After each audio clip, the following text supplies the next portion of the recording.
आहार का प्रदूषण पूरे देश में फैल रहा है। जहां देखो, आज से 25 साल पहले, 30 साल पहले वातावरण नहीं था।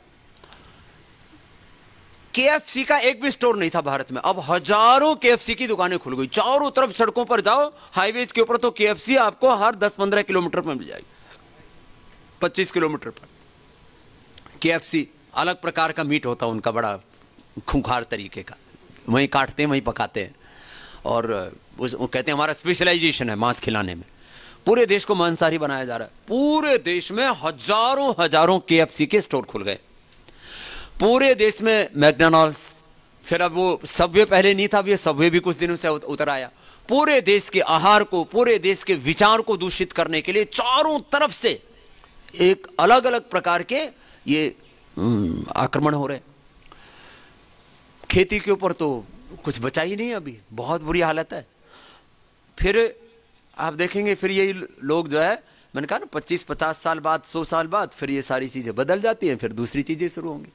फिर कहेंगे नहीं, ये तो सब किया तो सही हमने उपज बढ़ाने के लिए, लेकिन ये तो उल्टा ही पड़ गया सब।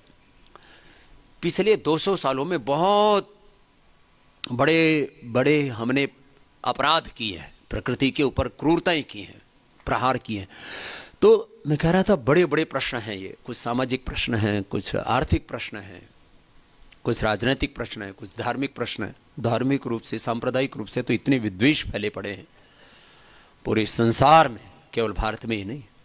और उस पर तो युद्धों की तैयारियां चल रही हैं, हो चुके हैं बहुत से युद्ध, आगे होने की संभावना है।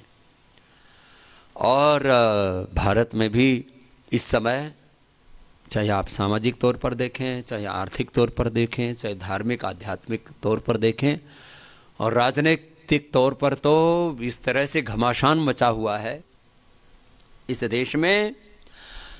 ये 10 साल बहुत ही राजनीतिक रूप से बहुत नाजुक हैं, बहुत संवेदनशील काल है, संक्रमण का काल जैसा चल रहा है इन सब के बीच में।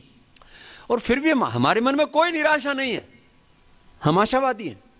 देखो, अहम इंद्रो न पराजिज्ञ, वेद के मंत्र तो शाश्वत हैं, मैं कभी पराजित होने वाला नहीं हूं। कृतम में दक्षिण हस्ते जयो में सव्य आहिता, ये संकल्प हमारा पहले भी था, आज भी और आगे भी रहेगा।